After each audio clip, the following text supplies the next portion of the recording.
Hello, नमस्कार।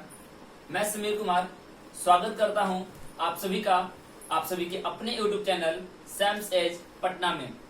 आज मैं डिस्कस करूंगा फ्यूचर कंटिन्यूअस टेंस।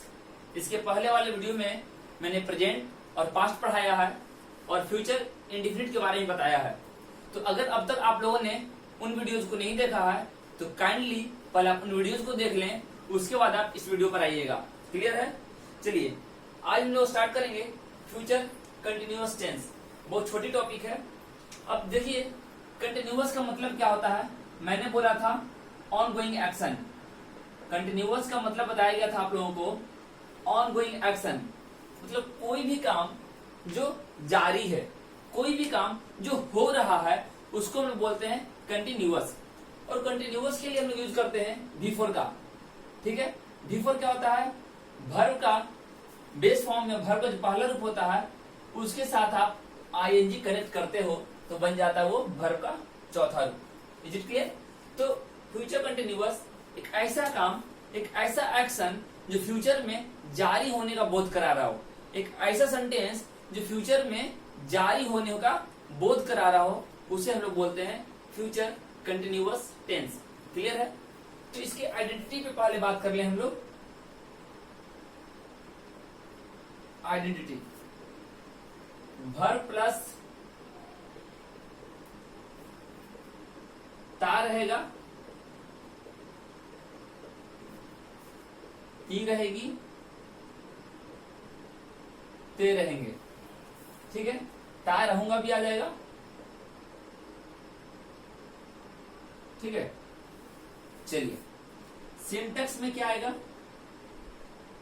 सिंटेक्स में आप यूज करोगे subject shell will be plus before plus object. देखिए मैंने पहले ही इस बारे में बात किया है आपसे कि कोई भी मोडाल ऑक्सिलरी आप याद कीजिए वर्ब की क्लास जिसमें मैंने वर्ब के क्लासिफिकेशन के बारे में बताया था। मैंने बताया था वर्ब ट्रांजिटिव, इंट्रांजिटिव। मैंने बताया था वर्ब फाइनाइट, इनफाइनाइट। मैंने बताया था वर्ब मेन वर्ब और हेल्पिंग वर्ब। हेल्पिंग वर्ब को जब मैंने तोड़ा था तो मैंने बताया था फंडामेंटल वर्ब और ऑक्सिलरी वर्ब, मोडाल ऑक्सिलरी, है ना। तो मोडाल ऑक्सिलरी मैंने बताया था आपको कि ये वो वर्ब होते हैं जो अपने साथ हर समय V1 को कनेक्ट करते हैं, जो खुद के साथ हर समय क्या कनेक्ट करते हैं? V1 को कनेक्ट करते हैं। तो देखिएगा उसी लिस्ट में सेल और विल भी मिलेगा। सेल है will, may, might, can, could, shall, should, will, would, है ना। तो अब जब ये मोडाल ऑक्सिलरी है तो इसके बाद आपका क्या चाहिए? V1। तो B क्या है आपका? B क्या है? B इज V1 फॉर्म, है ना। ये वर्ब का पहला रूप है। अब देखो आप कंटिन्यूअस से बोला गया तो कंटिन्यूअस का मतलब क्या है? V4। तो V4 तो आना ही था। ठीक है, तो V4 जब आया है तो कंटिन्यूअस हो गया। अब देखोगे आप सेल का यूज कहां कहां कर रहे थे? I के साथ और V के साथ। ठीक है, और सारे सब्जेक्ट जो भी हैं, मतलब आपका I में भी यूज कर रहे थे हम लोग, V में भी यूज कर रहे थे, है ना, U में भी यूज कर रहे थे हम लोग, दे में भी यूज कर रहे थे, ही के साथ भी, सी के साथ भी, इट में भी, नेम में भी, है ना। कोई भी सिंगुलर सब्जेक्ट हो तब भी यूज कर रहे थे, और कोई भी प्लूरल सब्जेक्ट हो तब भी यूज कर रहे थे, है ना। तो कोई भी सब्जेक्ट हो आप अपने मन से विल का यूज कर सकते हैं। मतलब जहां आप सेल है तो केवल आई और वी का यूज किया जाएगा, लेकिन जब विल की बात हो तो विल के साथ आप किसी का सब्जेक्ट का यूज कर सकते हैं। इसे और मैंने बताया था कि आई और वी अगर इंटरोगेटिव सेंटेंस में यूज किया जाए, इंटरोगेटिव मतलब प्रश्नवाचक वाक्य में, अगर आप इंटरोगेटिव सेंटेंस में यूज करो प्रश्नवाचक वाक्य में, तो आई और वी के साथ हर हाल में हम लोग सेल का यूज करते हैं। किसे यूज करते हैं? सेल का यूज करते हैं। क्लियर है? इसका एक एग्जाम्पल हम लोग कर लेते हैं। मैं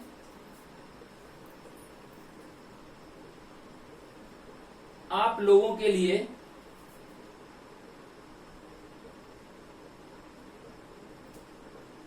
इस तरह के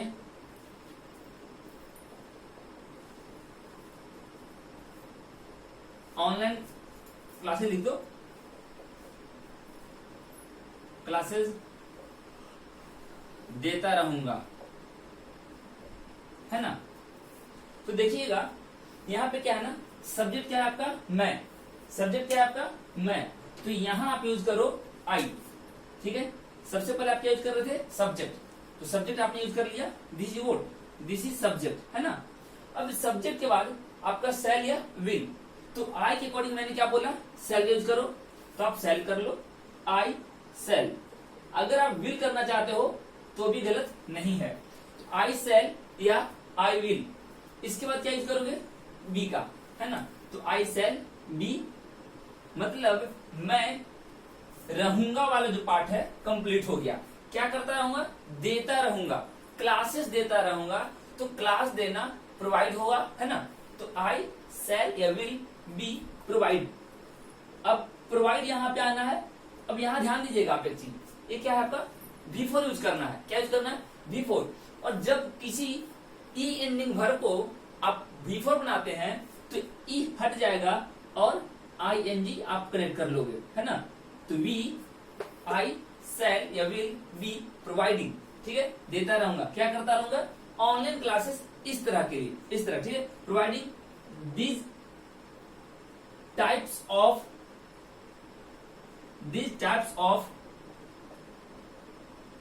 ऑनलाइन क्लासेस फॉर यू, है ना, आपके लिए। तो समझिएगा यहां पे मैंने क्या किया, मैंने सबसे पहले सब्जेक्ट का यूज किया, कि ये आपकी सब्जेक्ट हो गई, ठीक है, और ये आपकी ऑक्सिलरी वर्ब हो गई, है ना, ये आपकी बी हो गई, ये मैंने V4 बताया था आपको, और ये जो है ये सारे के सारे आपको ऑब्जेक्ट के प्लेस पे यूज किए गए हैं, है ना, ये सारे के सारे ऑब्जेक्ट के प्लेस पे यूज किए गए हैं। तो इस तरीके से आप सेंटेंस के स्ट्रक्चर पर काम कर सकते हैं, ठीक है। चलिए और कुछ एग्जाम्पल देखता हूं आगे। चलिए और हम कुछ स्ट्रक्चर्स के बारे में बात कर लें, है ना। तो स्ट्रक्चर्स, ये तो जो स्ट्रक्चर्स मैंने यूज करा है ये अफर्मेटिव सेंटेंस के लिए, है ना। ये सेंटेंस अगर जब अफर्मेटिव होगी तब आप यूज करोगे, लेकिन अगर निगेटिव हुई तो क्या यूज करोगे, सब्जेक्ट, है ना, फिर आप सेल लगाओगे, विल लगाओगे, नॉट लगाओगे, plus be plus V4 plus object. देखो मैंने बताया था आपको प्रीवियस वीडियो में, प्रीवियस क्लास में, कि अगर सेल विल नॉट लेकर आ रहा है तो you can use shan't won't, है ना। तो सेल प्लस नॉट मिलकर शांट बनता है और विल प्लस नॉट मिलकर वोंट बनता है। ये मैंने आपको पहले बताया है। सेल प्लस नॉट अगर बना डाल दो तो ये बन जाता है शांट, है ना, और जब विल प्लस नॉट डालोगे तो बन जाएगा वोंट। तो ये कॉन्ट्रैक्टेड फॉर्म है, ठीक है, इसका आप ध्यान रखना। चलिए अगर सेंटेंस इंटेरोगेटिव हुई, ठीक है, तो क्या करेंगे, कुछ नहीं, ऑक्सिलरी को पहले यूज कर लेंगे। तो आप यूज कर लो shall will plus subject plus be plus V4 plus object plus question mark. और कोई भी सेंटेंस, किसी भी इंटरोगेटिव सेंटेंस की पहचान क्या होती है, पहचान होती है उसकी सेंटेंस के अंत में यूज की गई क्वेश्चन मार्क, है ना। चलो ये तो होगी आपका यस नो क्वेश्चन के लिए। अगर WH हुई तो क्या करोगे आप, WH plus shall plus will plus subject be V4 object plus question mark, ठीक है। इसी तरीके से अगर आप इंटरोगेटिव निगेटिव की बात कर लो तो कुछ नहीं करना है हमें, सेल विल तो है ही है, आप सेल विल लिखो, ठीक है, सेल विल लिखो प्लस सब्जेक्ट लिखो, अब प्लस नॉट लगा दो, केवल आप नॉट लगाओ, फिर बी लिखो, V4 लिखो, ऑब्जेक्ट प्लस क्वेश्चन मार्क, ठीक है। उसी तरीके से जब WH आएगा तो आप आगे में केवल WH ऐड कर दो, WH सेल विल, है ना, plus subject plus not plus be plus V4 plus object question mark. अगर मैंने बताया था आपको कि if you wish to use, if you want to use not before subject, अगर आप चाहते हो कि नॉट का यूज सब्जेक्ट के पहले किया जाए तो कुछ नहीं करना है, हम जब भी यूज करेंगे कॉन्ट्रैक्टेड फॉर्म में यूज करेंगे। किस फॉर्म में यूज करेंगे? कॉन्ट्रैक्टेड फॉर्म में। तो क्या कर सकते हैं हम लोग यहाँ पर देखिएगा, इसके लिए स्ट्रक्चर यूज होगा शांट, है ना, या वोंट प्लस सब्जेक्ट, फिर जो भी है आपका सेम टू सेम आ जाना, ठीक है। जब इसके लिए आप बात करोगे तो वही चीज होगी, WH केवल आगे आएगा प्लस अब आप क्या करोगे, शांट डालो, वोंट डालो प्लस सब्जेक्ट डालो plus be plus V4, be plus V4 plus object, है ना, be plus V4, sorry V4 plus object. यही काम तो करने थे आपको। तो इस तरीके से हम लोग क्या कर सकते हैं, सेंटेंस को इंट्रोगेटिव नेगेटिव बना सकते हैं। बस ध्यान क्या रखना है कि शांट वोंट, अगर मतलब अगर आप नॉट को सब्जेक्ट के पहले लाना चाह रहे हो तो कभी भी लाओगे तो कॉन्ट्रैक्टेड फॉर्म में। अगर आपने इस तरीके से लिख दिया शैल नॉट आई या वी, कुछ भी आपने अगर लिख दिया तो ये गलत हो जाएगा, ये रॉन्ग है ना। जब भी सही होगा तो क्या होगा, कॉन्ट्रैक्टेड फॉर्म में, मतलब आप लिखोगे शांट आई, ये आप यूज करोगे। क्लियर है?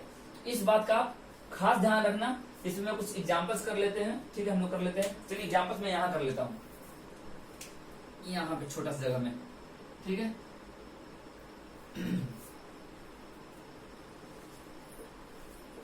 भारत इस महामारी को जड़ से मिटाने का प्रयास करता रहेगा, ठीक है। क्या चीन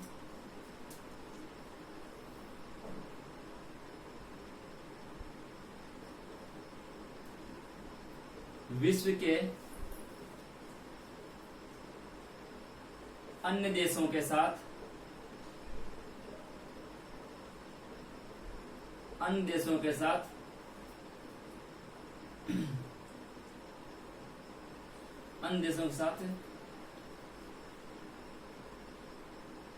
अपना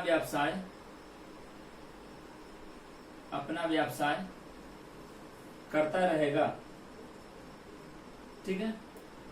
देखिए रैंडमली थोड़ा स्टैंडर्ड का क्वेश्चन सोचने में टाइम लग जाता है ना। देखिए ये तो बातें भी आपको कुछ पता है कि चल रही है, भारत कोशिश कर रहा है मिटाने की, बराबर कोशिश में लगा हुआ है। भारत क्या, लगभग सारे कंट्री, सारे वर्ल्ड के जितने भी कंट्रीज हैं सब अपने एंड से प्रयास कर रहे हैं कि इस महामारी को, कोरोना को कैसे हटाया जाए, है ना। और चीन से सारा देश लगभग खफा है, मतलब नाराज है, क्योंकि सभी का ये मानना है कि जो भी हो रहा है आज इसके पीछे अगर कोई रिस्पॉन्सिबल बंदा है तो चाइना है ना। तो बोला गया क्या, चीन विश्व के अन्य देशों के साथ अपना व्यवसाय करता रहेगा, मतलब जो टर्म पहले थी क्या आज भी वो टर्म रहेगा। तो इस तरह सेंटेंस आप कैसे बनाओगे, तो सबसे पहले देखो ये सेंटेंस जो है आपका अफर्मेटिव है, तो अफर्मेटिव है तो आप सब्जेक्ट यूज करोगे भारत, भारत के लिए क्या यूज आएगा, इंडिया, ठीक है। इंडिया इकलौता ऐसा कंट्री है जिसका हिंदी में नाम अलग है और इंग्लिश में अलग है, क्लियर है। तो इंडिया, अब इंडिया के हिसाब से आप यूज करोगे विल का, तो इंडिया विल, इंडिया विल, ठीक है। प्रयास करता रहेगा तो इंडिया विल बी, ठीक है। प्रयास करना का trying, India will be trying to, जड़ से मिटाना, टू इरेडिकेट, इरेडिकेट इस महामारी को, इरेडिकेट दिस पैंडेमिक, है ना। India will be trying to eradicate this pandemic, clear है। अब नेक्स्ट है आपका क्या चाइना विश्व के अन्य देशों के साथ, ठीक है, अपना व्यवसाय करता रहेगा। तो देखिए ये यस नो क्वेश्चन हो गया ना, और यस नो क्वेश्चन के लिए मैंने बोला था आपको कि सेल से आप स्टार्ट करोगे, तो here your subject is China, है ना। तो चाइना के अकॉर्डिंग आप क्या यूज करोगे, विल का। तो आप लिखो विल चाइना, ठीक है। विल आपने लाया, चाइना आपने लाया, बी आपने लाया, ठीक है। V4 अपना व्यवसाय करता रहेगा। तो व्यवसाय करना, डूइंग बिजनेस, डूइंग बिजनेस, ठीक है। देखिए अपना ही बोला है तो इट्स कर दीजिए आप। किसी भी देश के लिए आप क्या यूज करते हो, इट का यूज करते हो। किसी भी देश के लिए आप केस क्या यूज करते हो, इट का। तो will China be doing it's business, अपना व्यवसाय करता रहेगा, with the other countries of the world. Clear है। तो सेंटेंस उठाइए और सेंटेंस के स्टैंडर्ड को चुनिए, ठीक है। और सेंटेंस के स्ट्रक्चर्स के हिसाब से आप उसको बनाने का कोशिश कीजिए। आप चाहो तो किसी भी तरह सेंटेंस उठाकर प्रैक्टिस कर सकते हो। तो this was all about future continuous tense. हम अगली वीडियो में मिलेंगे और जिसमें हम लोग बात करेंगे फ्यूचर परफेक्ट टेंस के बारे में। क्लियर है। चलता हूं, वीडियो आप एंजॉय कीजिए। अगर कोई कमी, कोई त्रुटि लग रही हो वीडियो में तो प्लीज हमारे कमेंट सेक्शन में बताना ना भूलें, ताकि मैं वीडियो को आपके लिए इम्प्रूव कर सकूं। चलता हूं। Thank you for watching my video.